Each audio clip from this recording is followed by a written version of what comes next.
I think the significant difference one sees, one is that, the long tenures, which were the norm, let's say over the last 30 or 40 years, have now decreased, right? Companies are under profitability pressure, Wall Street pressure. So the long tenures that once guaranteed, most people's work lives is no longer reality.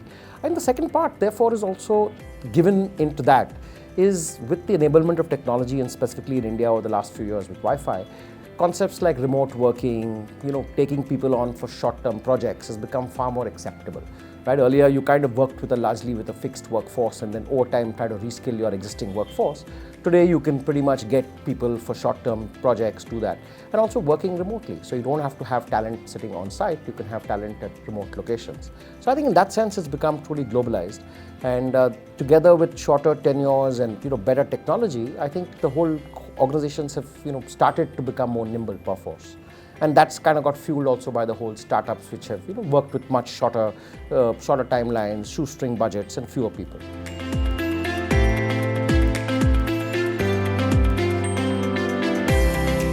I think primarily on three counts. I think one is the fact that the moment you're able to kind of get qualified talent, and I'll underline the word qualified because I think it's important to for companies. I think one of the big reasons they take people on permanent roles is that they can vet them internally, they know the true caliber of a person.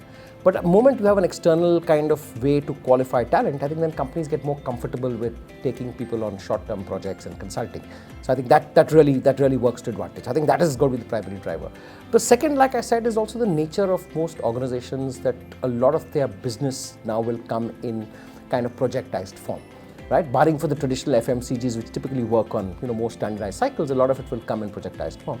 And I think thirdly also it's the pressures of the external environment. The fact that like a lot of the newer workforce, is not wanting to be kind of tied down to a long-term career, right? Their needs, their state of needs change over time. So I think that is also going to kind of perforce accelerate this pretty much, and therefore make companies want to be more nimble. So I think companies are increasingly wanting to go that direction.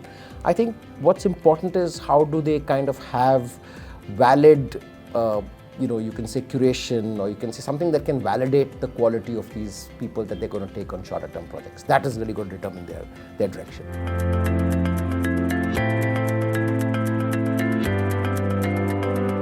So I think the singular barrier for getting people is really being able to vet and to qualify the talent, right? Because what a person may put out as his skill set or his resume may not really be what the organization is looking for. There could be a kind of mismatch between promise and delivery, right? So until something can be effectively curated, something can be actually verified and vetted, I think that's the process.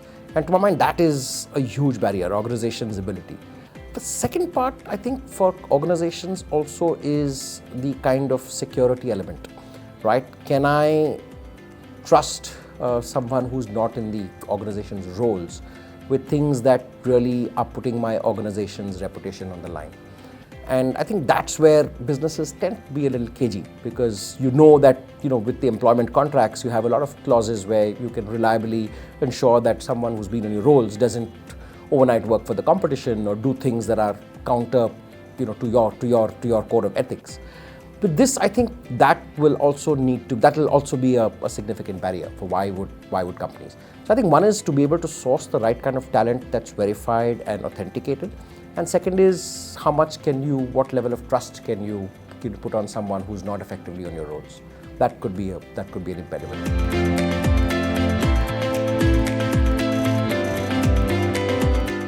So interesting. I think, you're right. I think I read a report of PayPal put out recently saying that, if you look at the world of freelancers, 1 in 4 of freelancers accepting work on the PayPal platform, getting paid by PayPal, was actually from India. So I think the idea of people working for short-term contractual jobs, gigs as we call it today, is pretty well entrenched, right? It's also from the fact that a lot of us have grown up in environments where you need a kind of a worker for a day, a plumber, a carpenter. Even at that level of jobs, you went down to the city square and you picked up 4 guys and came and did your work. So I think that part is established.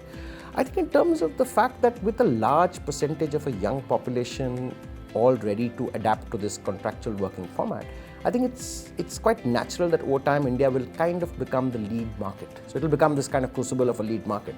And I see therefore the opportunity of India emerging as one of the pioneers or one of the early movers in the gig economy as very real. Just because we've got a young workforce, they're more nimble, they're more tuned to new age thinking, and this enabled with the new technology landscape.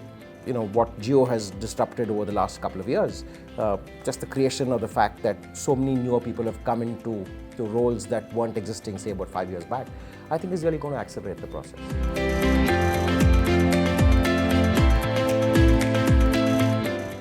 I think an organized gig economy will be of great benefit to the startup ecosystem. I think primarily because it creates, in that sense, a perfect marketplace. As a startup, as a founder, what one would look at is to have quality talent available for, let's say, a finite period of time to meet a certain specific objective. And I think the moment you have a platform that can provide this kind of resource, I think it makes the whole process far more kind of easier than really using word of mouth or using a kind of contact set. So I think that part will be great. It will also be further enabled possibly by the fact that with funding coming in relatively easier for startups, with the whole growth of the venture capital, the private equity, the kind of seed fund ecosystem, I think with the availability of finance and now talent, it can be the next big jump as far as startups within India go.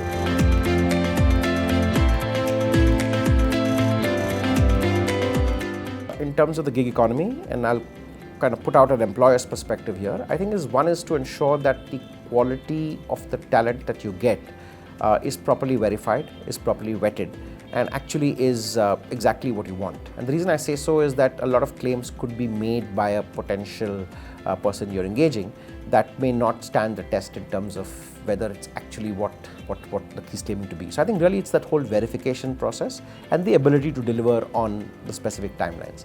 What kind of guarantees do I have in the whole process? The second part, which I think is of a bigger concern, is also what are the ethical standards of this person that you would take on? How do I know that someone who I've engaged for a short-term contract, who's working on his own time, is also not going to be working with one of my competitors? And what guarantees I have on that aspect. So I think these are the two primary aspects that that seem like a big challenge. At a secondary level, and in a sense unrelated to these two, is the whole remuneration structure. How does one structure remuneration? You have existing kind of pay scales and structures within organizations, but now for paying short-term contract workers, what is the kind of premium you end up paying? And what is the impact it has with your existing workforce? I think that's the other part that needs a lot more work.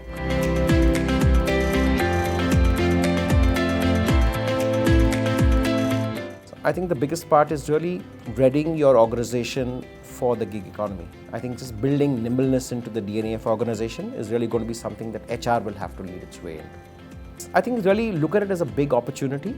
For one, you're going to have skill sets that may not be currently on your roster. So I think that's big.